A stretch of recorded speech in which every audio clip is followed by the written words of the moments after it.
Good afternoon. It's Friday, the 30th of June 2017, just after 1 o'clock. Welcome to UK Column News. I'm your host, Brian Gerrish. With me in the studio, of course, is Mike Robinson.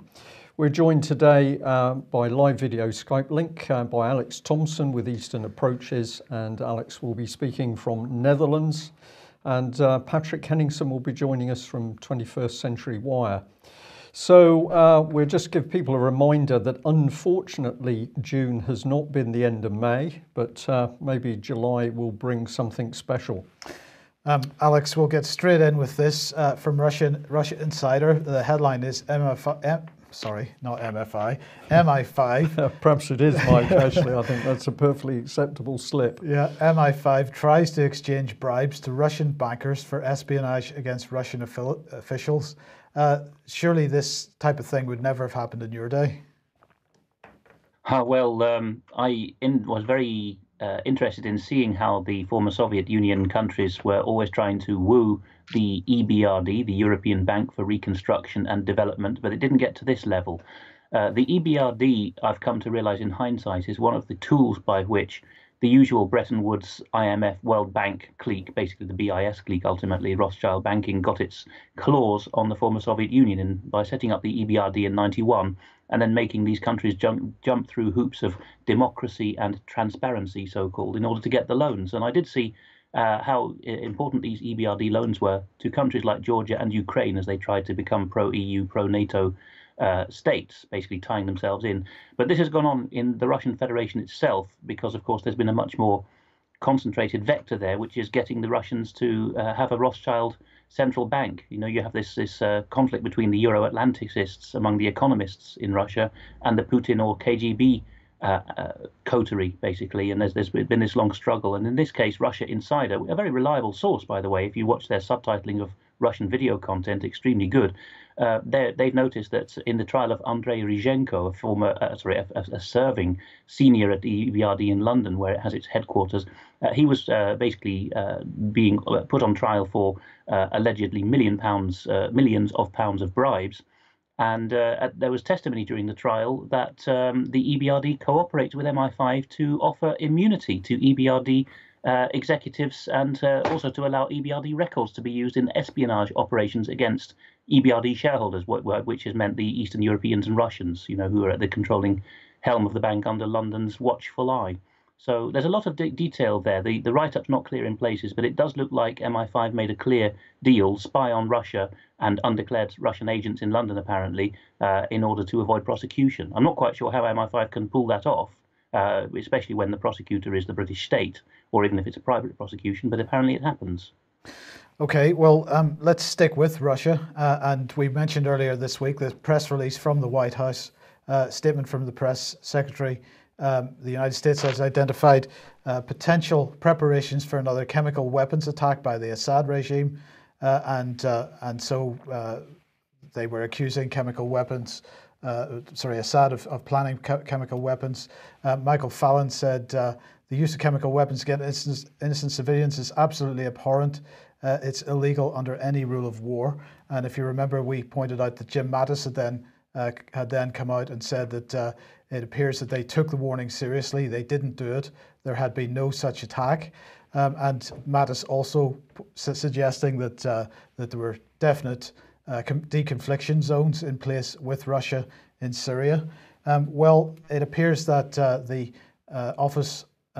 Organization for the Prohibition of Chemical Weapons has now reported and confirmed the use of chemical weapons in Khan Shaykhun on the 4th of April 2017. And of course, this alleged chemical weapons attack was then used by the United States to justify bombing a Syrian airbase, which had been where Russia had been given Syria some support at that point. So the OPCW fact-finding mission is saying that it's confirming the use of chemical weapons and particularly sarin. And they're saying that they used a rigorous methodology that they conducted an investigation of alleged use of chemical weapons that took into account corroboration between interviewee testimonies, open source research documents and other records, and the characteristics of the samples, including those provided by the government of the Syrian Arab Republic. And they say that principal methods for collecting and evaluating the credibility of information included research into incidents and existing reports, assessment of corroboration of background information. They conducted interviews with relevant medical care providers. Alleged casualties and other individuals were also interviewed. They reviewed documentation and reports provided by interviewees, the assessment of symptoms of victims as reported by interviewees. So this is all about reports, Patrick, by interviewees, and the OPCW still has not been to Syria. They have not been on the ground to collect any real evidence.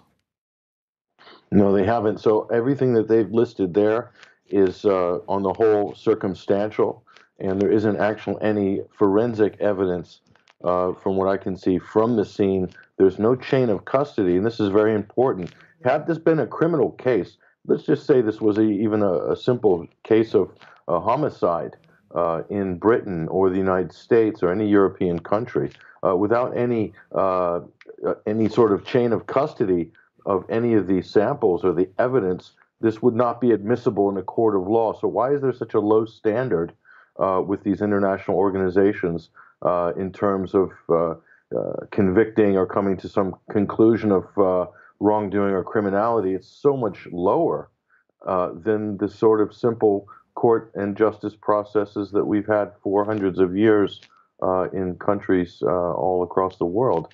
It's quite bizarre. So here's what the Director General said. The OPCW has confirmed the use of sarin, a nerve agent, at the 4th of April incident. I strongly condemn this atrocity. The perpetrators of this horrific act must be held accountable for their crimes.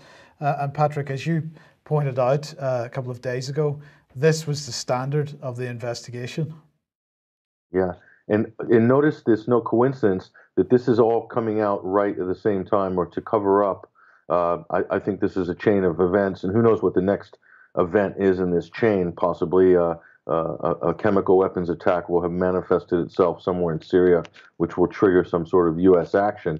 But Seymour Hersh, the award-winning U.S. journalist, had only recently released his own report in the Welt German publication, and this basically says that there was no intelligence in the U.S. of any sarin attack by the Assad regime. The White House knew this, everybody knew this, and yet they proceeded with the cruise missile strike anyway. And so we have no reason to doubt Hersh's reports based on his career, his reputation, breaking so many key and pivotal stories over the years. And there it is. Now we have this sort of counter narrative, which is run by Washington for to what end? I'm not sure. Perhaps another military intervention is being planned or not. We don't know. They're even taking credit for a strike not happening. The Trump White House boasting that, because we foreshadowed this attack and warned Assad that he hasn't gone through with it, says James Mattis from the Department of Defense. So this is just kind of fraudulent on so many levels. Absolutely. Well, here's what Boris Johnson had to say. As I've said previously, the UK's own assessment is that the Assad regime almost certainly carried out this abominable attack. Did he certainly do it, or did he almost do it, Brian? What do you think is the truth here? Well, the thing is, Mike, that thought crime has now been accepted into UK, so you don't actually need evidence. We can just simply think that that was what took place, and then that becomes the verdict to the court, as it were. So this is very, very dangerous territory. We challenged Brooks Newmark, Tory MP Brooks Newmark, several years ago when he was talking to the Daily Mail saying that Assad had used chemical weapons. We asked Mr. Newmark for his evidence, and of course he couldn't provide any because every document he referred to was saying they were unsure who'd used the chemicals, and there was no factual evidence against Assad. But that doesn't upset Britain's political propaganda machine because they simply spew out what they want the public to hear. Absolutely. And Alex, also related to Russia, this is UN covers up murder of OSCE monitor in Ukraine. And this is from Free Nations, Rodney Atkinson's website. So give us a story here. Well, this was an OSCE monitoring operation in the ethnic Russian rebel parts of eastern Ukraine, which have resisted their government's attempts to shell and bomb them into submission to Kiev and ultimately the EU and NATO. And the casualty was a poor victim of this was an American man called Joseph Stone. The OSCE has released this now. By the way, that's the Organization for Security and Cooperation in Europe, which monitors flashpoints in Europe.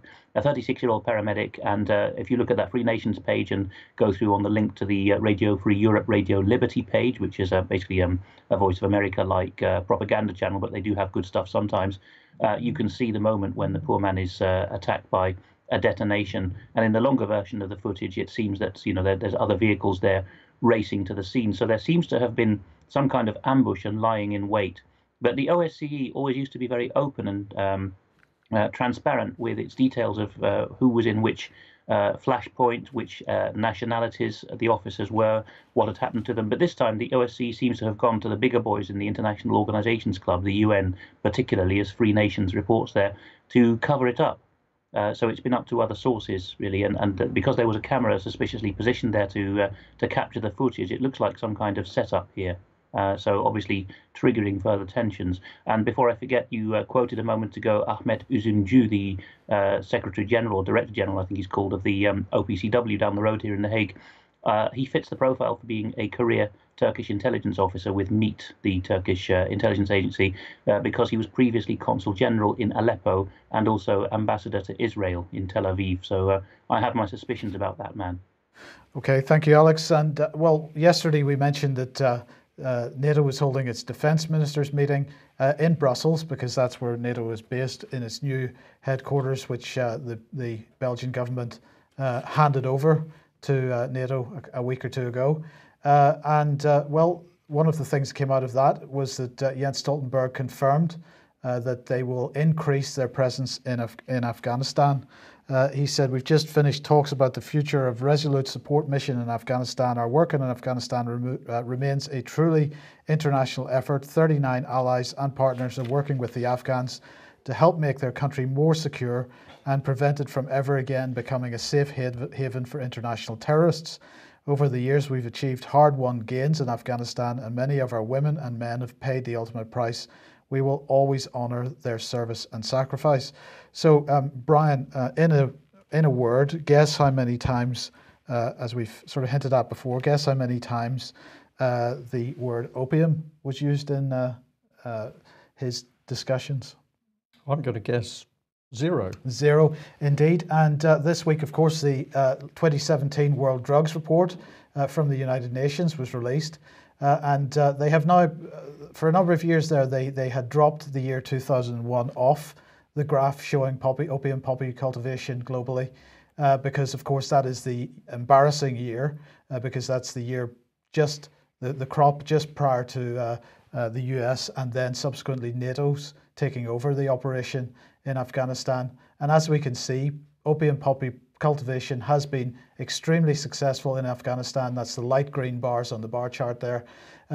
While NATO has been handling things in Afghanistan, it's really fantastic. And the other really fantastic graph that comes out of this World Drugs Report this year is the eradication figures, which we can see, well, basically opium crops not being eradicated at all, Brian. Yeah. Yeah, what else can we say? So NATO doing a fantastic job in Afghanistan, and Jens Stoltenberg should be extremely proud of the job they're doing. And presumably he won't be fighting on the ground at all. No, indeed. Okay, Alex, Václav Klaus, the first European leader apparently to want to break away from the European Union? Yes, this gentleman, Václav Klaus, is an elder statesman. He is a former head of state, the former president of the Czech Republic.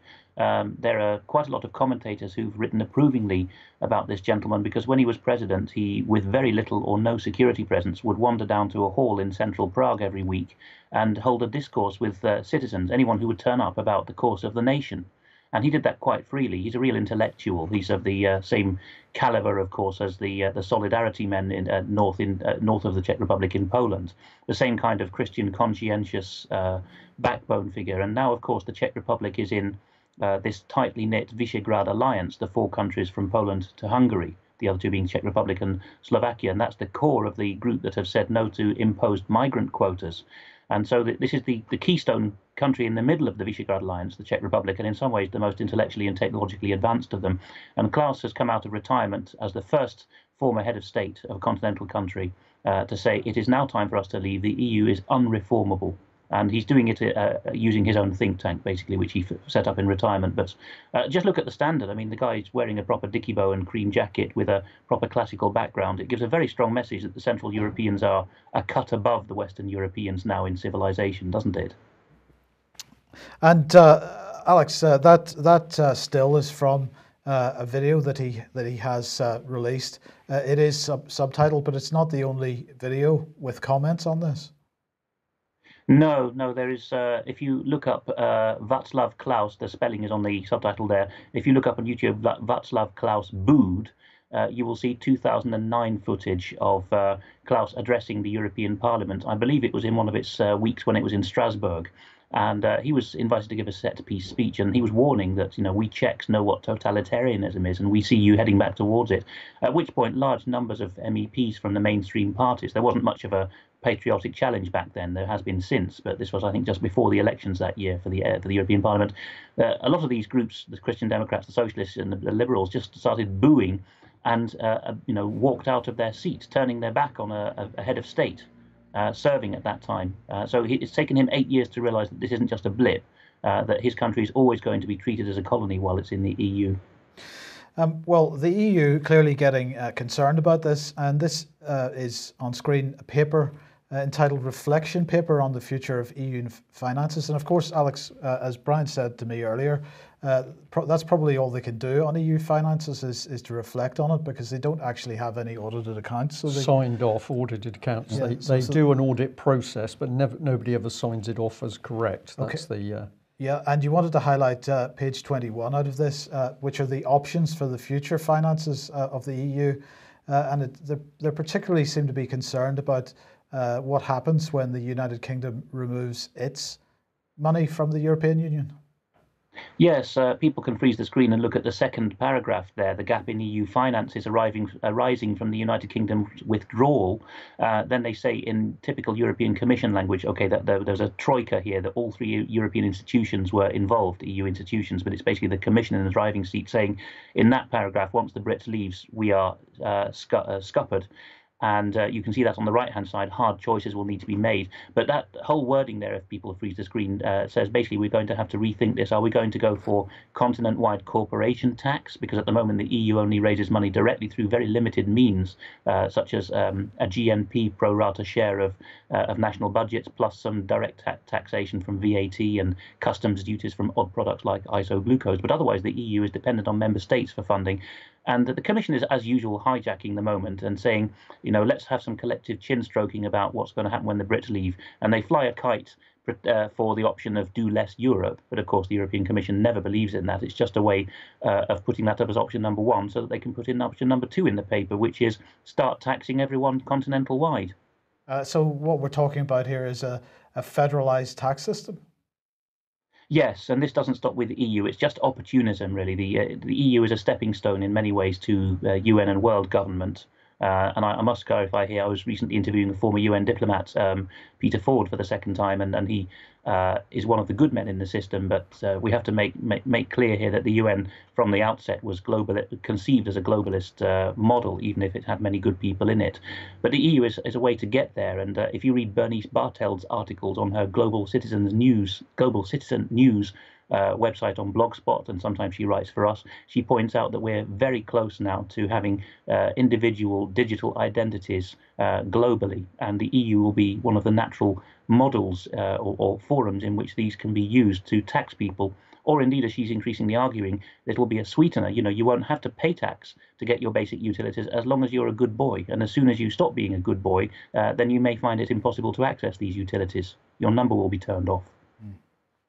Okay, let's move back to the UK then, and Theresa May. And I suppose this is still continuing fallout from the election and some of the comments that were made during the election campaign. Legal move is the headline to take Theresa May to court over planned use of Trident. I found this a very interesting report by the Herald. Of course, it's a moderately, socialistic newspaper for Scotland. It's not particularly keen on Scottish independence, but it reports the whole mainstream of Scotland, particularly from the Central Belt, the industrialised, left-leaning part of Scotland where most of the population is and where the nuclear weapons are. And it's reporting that after many years of fairly out in the sidelines campaigning, the types who used to be in the CND, the Campaign for Nuclear Disarmament, have now got a legal challenge because of the stupidity of the likes of Sir Michael Fallin, our Defence Secretary. They've been able to collect a large dossier of warmongering statements of the kind that you see reported on UK column news from week to week, and have handed that into the Attorney General's office. It's not so they're not doing it Scotland-wide. They're doing it UK-wide, and of course the AGO is actually an England and Wales institution, but that's where the government's headquartered. And they're saying, look, these people are warmongers. They're actually in contravention of a 20-year-old ICJ ruling that the use of nuclear weapons is an act of war. So there's lots of things interwoven here.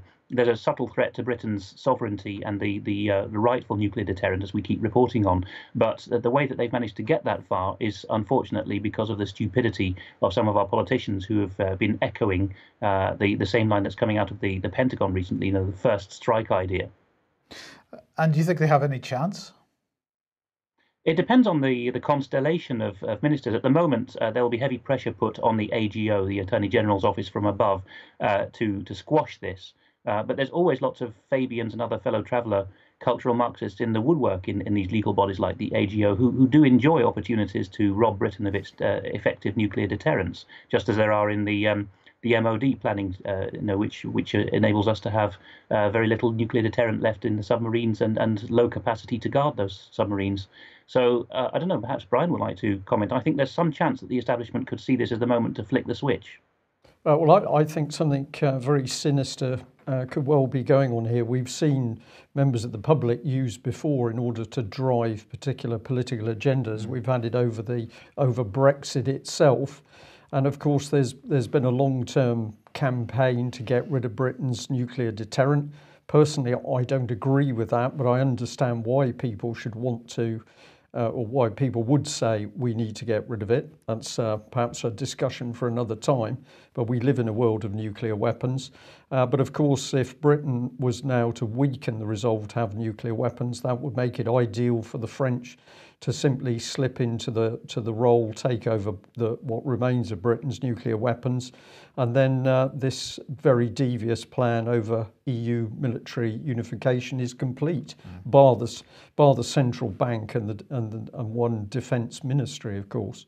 So I think there could well be something deeper here. Okay, let's move on to the BBC. And Alex, BBC's Caversham Park put up for sale. Now, this is part of the great privatisation, which George Osborne began, the great privatisation, the sale of public assets, which apparently the Treasury is not keeping any record of, because when I asked them for details of it, they said, we don't have them. But this is interesting because this is the home of BBC Monitoring. Yes, this is just outside Reading, west of London, and you can see how grand that building is. I toured it as a GCHQ officer, as one of their consumers for their material, which is translations and gists of foreign media. And I found it a dark place. It felt more like GCHQ than GCHQ did, in the sense of serried ranks of officers with their heads down doing secretive things. GCHQ had a far more open culture, actually. And it was a foreboding place full of satellite dishes. But of course, they've been moving over the decades from pulling the stuff in on their own satellite equipment to obviously using broadband. And they thought they could go further with this. So 10 years ago, when I sat at a meeting there, they said, well, that we were all filled with horror with the idea, but they said we're basically going to switch to a mainstream media model of using stringers in every country in the world to send us their stuff from their desks. And we said, well, what if the government fiddles with their internet access, or they can't get it, or they get threatened or blackmailed into producing certain kinds of gists and translations and ignoring other material? But the BBC hadn't thought of that, BBC monitoring their distinct arm, or rather perhaps they had and they didn't want to admit it to us. But they've limped on with reduced funding, with more money coming straight from the Foreign Office, and now they're basically turning into a shell. They're just going to be a couple of people from a desk in the main BBC offices elsewhere, London, Manchester, and so on. It'll just be a brand with no expertise in it, which I think is odd, because the BBC is continuing, as Brian keeps reporting, to want to shape overseas media, and of course BBC monitoring is the other part of that, is using overseas media to shape Britain. So they're going to just be doing it through other means, perhaps more underhand. If we may here, Alex, just to emphasise, this was BBC monitoring, so you had teams of BBC people originally listening in to particularly radio transmissions coming from overseas countries with BBC interpreters, so they were able to extract not only news from those roaring country sources, but were also able to inform the government if there was something interesting coming out. Is that a correct sort of overview of how it was?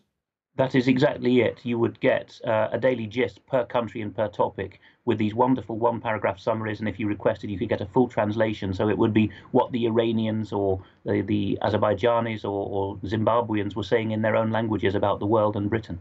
Right, okay. So that is all slowly being pulled apart, because the BBC is putting its own journalists in country, and what we've repeatedly warned about is that the BBC is then training journalists in country, so they think they're operating independently, but in fact they are part of the BBC's machinery. Well, where is the BBC going? I'm going to say thank you very much to a viewer who sent us this little email. It said, so Brian, the brain games start with the BBC over Grenfell. So fake victims being created by unreliable sources. Is this not odd that yesterday's UK column let it be clearly known that you were gathering info on the number of dead or missing? This is to water down your work in this area. And that was very kindly sent in by Daryl.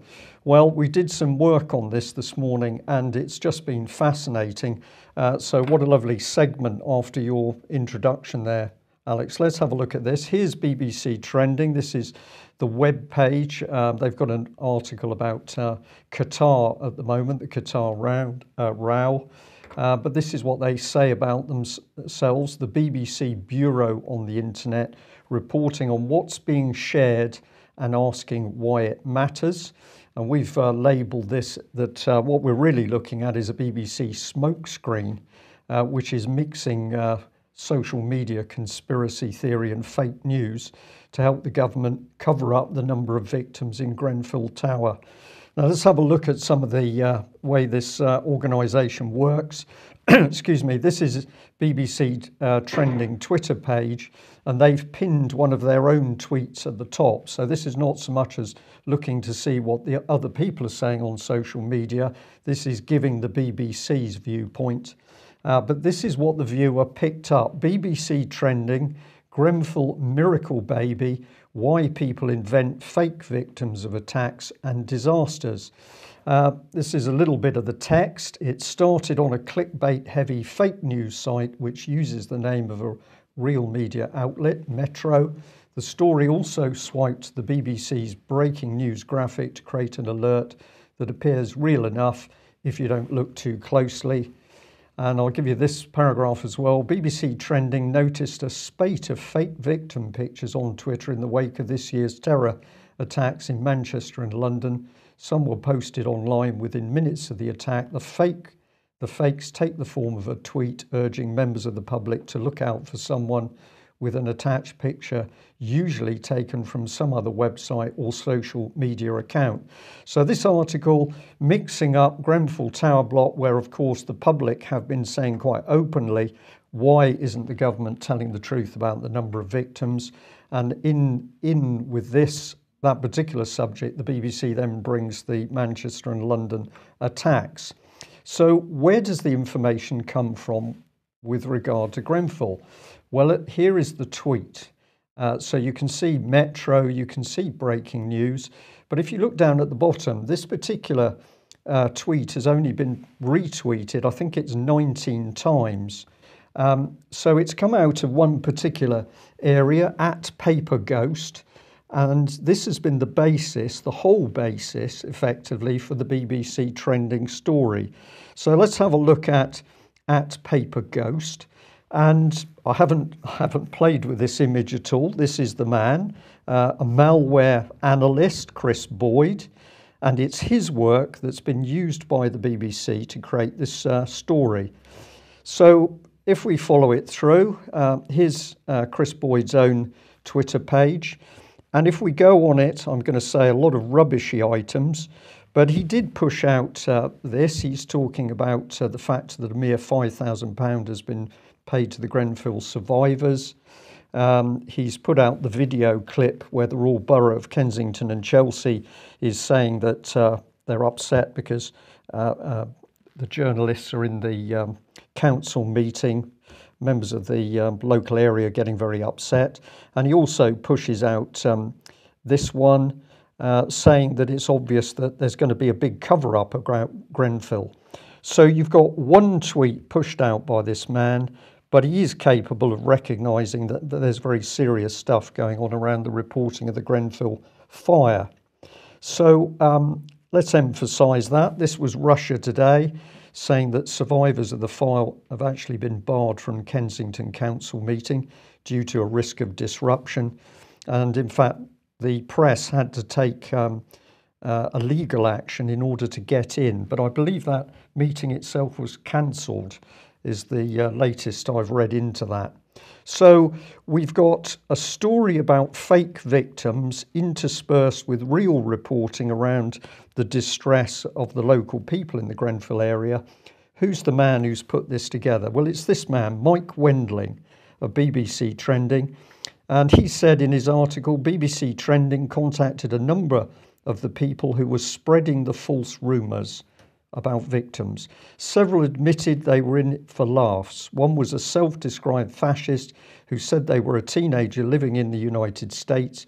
He mocked people who retweeted his hoax in which he created a fake London Bridge victim. So who is this Mr. Wendling? Well, if we go to his Twitter page, I'm just fascinated by that header. I'm not sure what that is about. It's a rather austere, threatening, slightly morbid image of nothingness. But you can make your own mind up. But what did I find on his Twitter page? Well, I found that somebody got particularly upset with him because effectively they said he was harassing them. Hi, Mr. Wendling. I have no interest in being interviewed by the BBC. With that said, I'd appreciated it if you would stop bothering me and stop messaging my friends about me as well. If you don't halt the harassment, legal measures will be taken. So this is very interesting action from a so-called BBC reporter.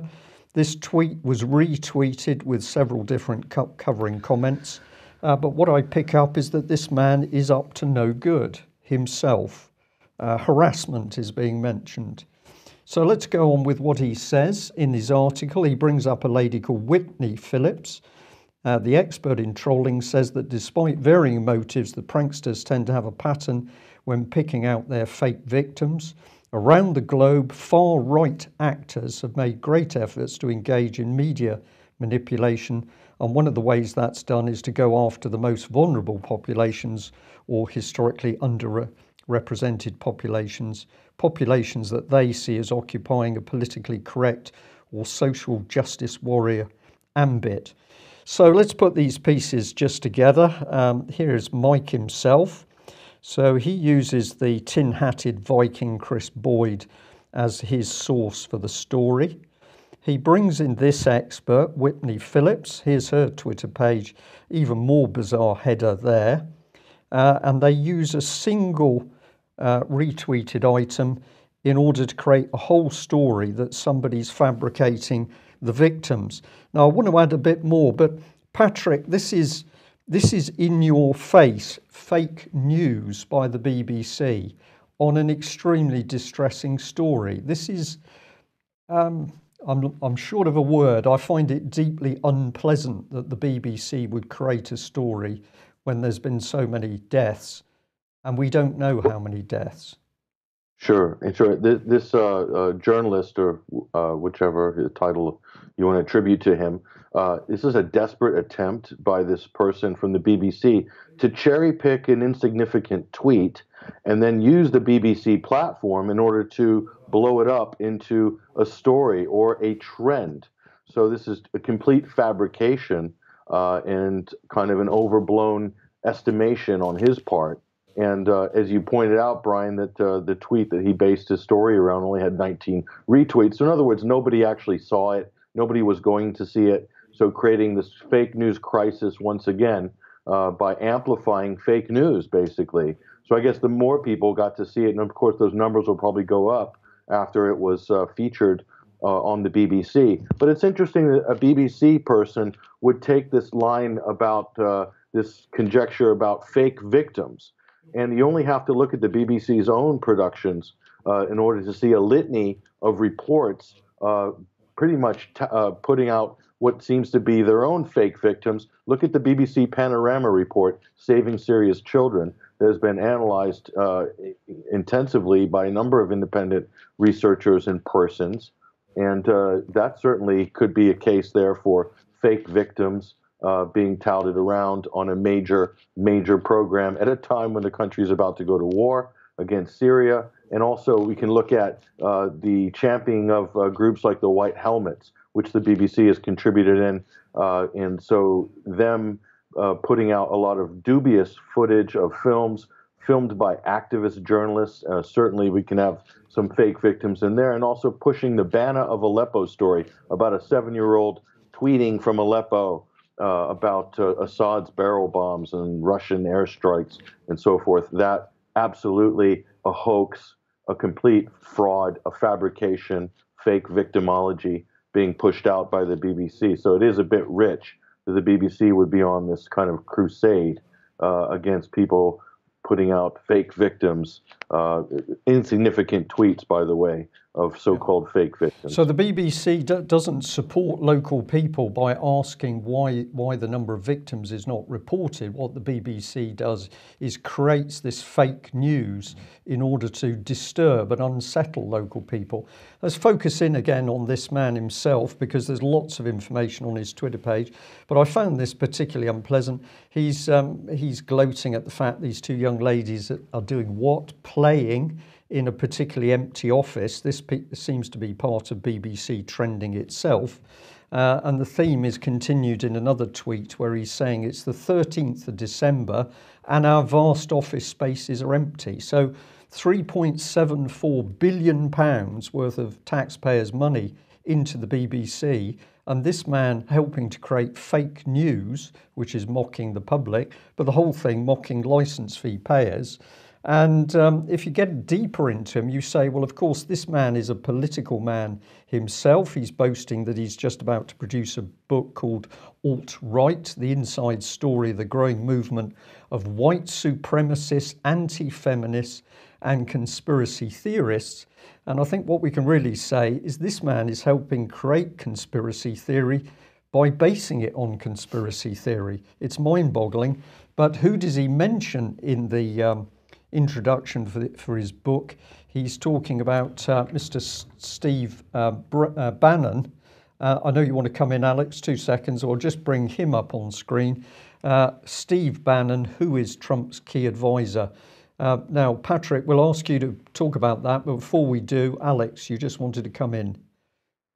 Brian, I think we may have identified in Mike Wending one of the premier Marxist attack dogs used by the BBC infrastructure. While you were talking, I tracked down the tweet in which he is boasting, really, and gloating about being accused of harassment. This tweet was by him on the 9th of May, and it was a screenshot of him being asked by Sarah Abdullah, an independent Lebanese commentator, to desist.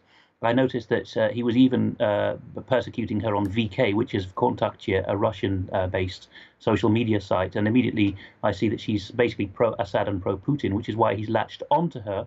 And if you look at the replies under that May the 9th tweet in which he's saying, look at this silly woman, who is she? The first thing he's told is leave her alone. She's asked you to leave her alone. And he replies, I investigate misinformation even if it wants to be left alone. Over to Pat. No, just to add to what Alex just said, it's important to point out the process of what's going on here. We see a lot of mainstream media institutions and outlets, this practice of what's called, it's astroturfing information. So in other words, they're farming information out from certain people on social media or certain supposedly alternative media websites that actually have corporate backing. CNN does this with the Daily Beast and a number of other things to make it look like the information's coming from the grassroots. In this case, this BBC person has cherry-picked tweets in order to sort of show that something's trending from the grassroots when it's anything but. So this is an interesting practice. This is something that they're getting a little extra mileage out of in basically creating a false representation of things that are really going on. Thank you for that, Patrick. Do you want to just comment on Mr. Steve Bannon there, because he's picking up on him in particular? Yeah, the first question is, how much time has this BBC journalist actually spent in the United States of America? That would be my first question. Beyond a weekend in shopping in New York, has he spent any significant time? Was he there during the election? Well, I was there during the election cycle, and I traveled to different parts of the country during that time. And I can tell you that one of the most mischaracterized things, especially in Europe, is this so-called alt-right.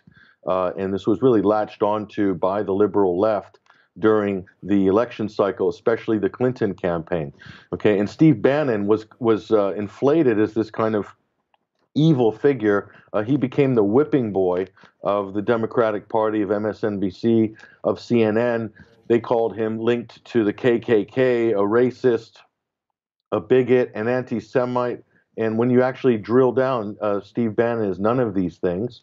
He's actually probably one of the more moderate members of the Trump administration. And he was actually kicked off of the National Security Council. So he's not really a central figure anymore in the Trump administration. He's only for a few months into his administration. And when it came to the chemical weapons attack, the hoax of the sarin attack in April, which the Trump administration or the White House launched a cruise missiles retaliation, I believe Steve Bannon was overridden by Jared Kushner.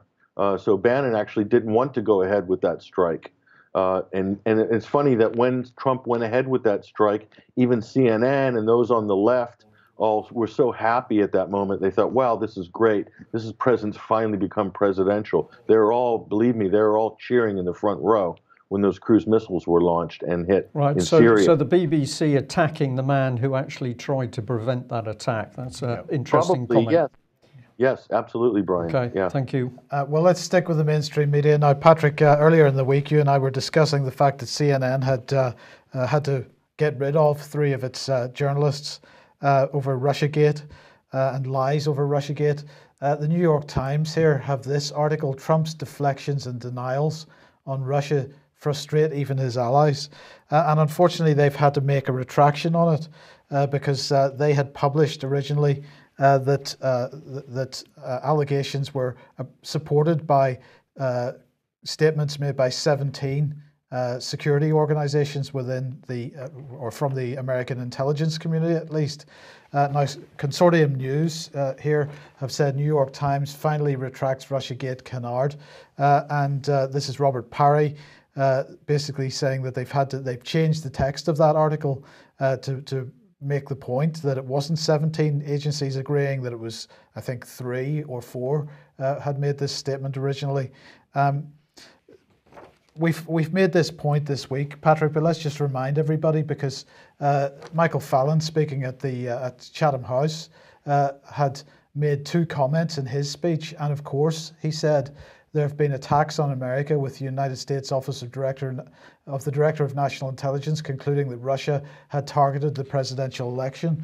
And even worse, he said, Reuters has reported that Russia used malware implants on Android devices to track and target Ukrainian artillery. And as we pointed out a couple of days ago, of course, even Voice of America had to retract that allegation. But what seems to be going on here, Patrick, is this sort of roundabout carousel of nonsense being pushed out in the mainstream media, repeated by politicians, which are then re-reported by the mainstream media, and they're working off each other. Absolutely. So even Maggie Haberman, one of the lead sort of propagandists at the New York Times, only last month, basically mocked Donald Trump for not acknowledging the conclusions of 17 U.S. intelligence agencies. And last year during the election, we called this out as a hoax, the whole 17 agency thing. So we were, fairly ahead of the curve on that, eight or 9 months ahead of the curve. But this wasn't a national intelligence estimate. And this is what Robert Perry rightly points out in his great article on Consortium News. This is normally a national intelligence estimate would include dissenting views from analysts, or dare I say, skeptical in this day and age. That's kind of almost verboten. But that's a national intelligence estimate. So in other words, this is to keep the thing of what they call stovepiping from taking place, because this is what happened in the run-up to the Iraq War, where intelligence was stovepiped or stuffed. Bad intelligence or biased intelligence politicized intelligence was stuffed in there so that there was no room for any other sort of dissenting opinion. It was even left out of some of the estimates. So this one that came out was handpicked analysts. This was last year. It was handpicked analysts. And anyone in the intelligence game will tell you, as Alex might corroborate my statement right now, anytime you have handpicked analysts, that's going to lead to a handpicked conclusion. And this is exactly what they got, which wasn't really a conclusion. It's more like a high degree of confidence that Russia likely interfered in the U.S. elections and so forth. So zero standards from the New York Times, zero standards from CNN, and they're basing their foreign policy and sanctions on this type of disinformation, which is manufactured via the New York Times, a paper of record, which every other broadcast network in the United States draws off of across 4 time zones. They set the news agenda, just like the Today program or the Times or some of the major papers in this country will set the news agenda. That's what the New York Times does, along with the Washington Post in the United States. It's very important. Then the information's laundered. The disinformation is then laundered and then makes it to the mouths of politicians like John McCain, Marco Rubio, Hillary Clinton, where they're grilling people during Senate confirmation hearings or congressional hearings saying, why don't you accept the findings of the 17 intelligence agencies? How come you're denying this? And they bully people along this line of this talking point. So it's a complete fraud. I think the New York Times should be shut down. I mean, all these CNN should be shut down for like outright fraud. If you really look at the ramifications of the fake news and the twisting of fact which they present to the public in some sort of trusted forum, it's unbelievable. And what does this lead to? Nearly leads to war. Yeah. I mean, this is a great case study right here. Alex, have you any thoughts? Yes, Mike. In the British system since 1935, we had a way of avoiding this with intelligence analysts forming a clique, and that was the Joint Intelligence Committee, so that they would read at the Cabinet Office, which of course has been taken over by Fabianism more strongly than anywhere else. But we had a means there of filtering and sifting intelligence reports so that decent professionals who were not in any intelligence agency could sort the wheat from the chaff and present something up to the Crown and the government. But the US model doesn't have that. It has kind of heads of intelligence in the agencies who are the favoured political appointees, as it were, who push the stuff up the chain. And now the British agencies seem for the last 10 years to have been moving more along those lines. In fact, since 2003 with the Iraq dodgy dossier, I saw some of it then. So there are ways, just like with appointing the right judges and retirees to judicial inquiries to get the right outcome by setting the terms of reference and the scope. You can do the same with intelligence. Don't be fooled that anything is impartial or above contradiction by other experts just simply because it's called an intelligence assessment. It starts with one person or a small group drafting a paper, and then everyone who's at expert level being asked either to stay outside while it's being written or being asked, you agree with this, don't you, don't you? You know, it's just as political as any other process. Yeah. Okay, thank you for that. We're just going to end with this one. Brian, your favourite member of the British Parliament, Gary Streeter, tweeting out today, "This is why I hate social media. it gives a voice to people who don't deserve one. I think this is one of the most astonishing comments, tweets that I've seen from a politician. The arrogance in this is unbelievable, because what has the person said he objects to? Mr. Paul Mason says, and this is in relation to Johnny Mercer, another Tory MP in Plymouth, hope you joined in the braying and laughter of your upper class Tory mates as they sent more Plymouth nurses to the food banks. Well, that's exactly what this Conservative government has been doing. But according to Gary Streeter, joint chair of the cross-party or all-party Christian Association in Westminster, he says, well, you don't deserve a voice if you dare to speak up for nurses who are using food banks. We really are in a very dangerous state in this country when we have hypocrites such as Mr. Gary Tweeter, as he's now known, coming up with this outrageous comment.